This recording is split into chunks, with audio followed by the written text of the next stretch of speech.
ದುಃಖ ಮಾಡ್ಕೊಂಡ್ರಿ ಸಮಾಧಾನ ಮಾಡ್ಕೊಂಡು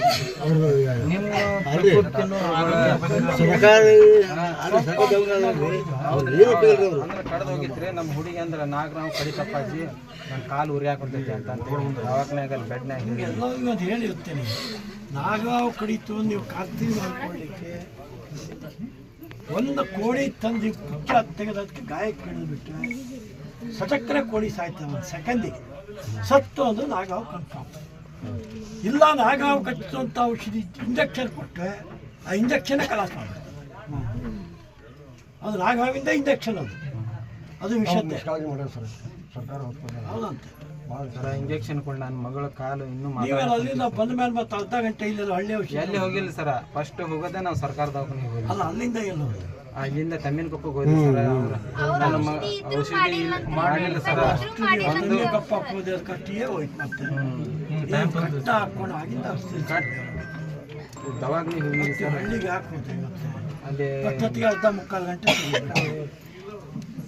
ಹೇಳ್ಬಿಡ್ತು ವಿಷಯ.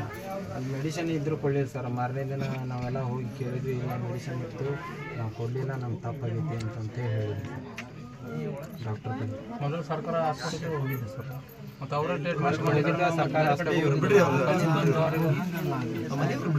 ಆ ಔಷಧಿ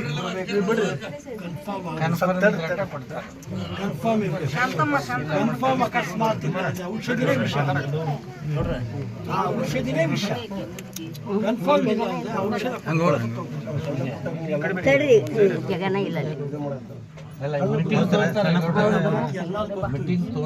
ಈ ವಿಷಯ ಇದೆಯಲ್ಲ, ಈ ಸಪ್ ಕಚ್ಚಿದ ವಿಷಯದಲ್ಲಿ ಉದಾಹರಣೆ ನಮಗೆ ಕನ್ಫರ್ಮ್ ಆಗಬೇಕು ಅಂತ ಯಾವಾಗ ಒಂದು ಕೋಳಿ ಹಿಡಿದ್ಬಿಡ್ಬೇಕು. ಅದೇ ಕನ್ಫರ್ಮ್. ಗಾಯ ದೊಡ್ಡ ಮಾಡಬೇಕು, ಕೋಳಿ ಪುಕ್ಕ ಮುಕ್ಕಳಿ ಹಿಡಿದ್ಬಿಡ್ಬೇಕು. ಅದು ಹಿಂಗೆ ಸೇರ್ತದಲ್ಲ ಕೋಳಿ ಹಿಂದೆ ಬದಿಯಿಂದ ಒಂದು ಸೆಕೆಂಡಿಗೆ ಒಂದು ಸತ್ತು ಹೋಗುತ್ತೆ. 5, 8, 10 ಕೋಳಿ ಸತ್ತಪ್ಪ ಅರ್ಧ ವಿಷಯ ಹೇಳ್ತದೆ. ಅದೆಲ್ಲ ನಾವು ಈಗ ಹೇಳ್ತಾರೆ ಗಡಬಡಿಯ ಪಾಲಕರಿಗೆ ಆಸ್ಪತ್ರೆಗೆ ಸಾಕು ತೋರಿಸಿದ್ರು ಸಾಕು. ಆಯುರ್ವೇದಿಕ್ಕೂ ಕೊಡ್ತಾರಲ್ಲ ಬಸಪ್ಪಗ ಆಗಿತ್ತಲ್ರಿ ಬಸಪ್ಪರ್ಗೆ ಹೋಗಿದ್ರು.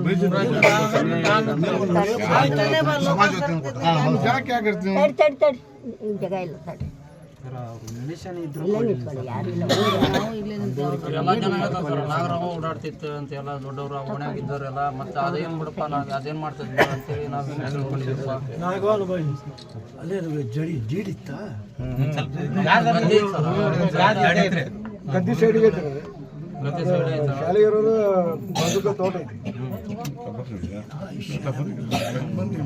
ಇಲ್ಲ ಸರ. ಒಂದು ಮನಿ ಹಾಳಾಗಿದ್ದಿದೆ ಸರ್, ಅದರಲ್ಲಿ ಹಾವು ಇತ್ತಂತ ಸರ್ ಫಸ್ಟಿಗೆ. ಆಮೇಲೆ ಅದು ಇಲ್ಲಿ ಬಂದಿದೆ ಸರ್. ಅಂಗನವಾಡಿ ಸ್ವಚ್ಛ ಇದೆ ಸರ್, ಸ್ವಚ್ಛ ಎಲ್ಲ ಇದೆ ಸರ್. ಅಲ್ಲಿ ಕಡದಲ್ಲಿ ಜಾಗದ ಮೇಲೆಲ್ಲ ಸ್ವಚ್ಛ ಇದೆ ಸರ್, ಸಿಮೆಂಟ್ ಇದೆ ಪೂರ್ತಿ. ಪಾಠದಾಗ ಫುಲ್ ಗಾದ್ ಇರ್ತೈತಲ್ರಿ ಮಲ್ಚರ್ ರೋಡೆ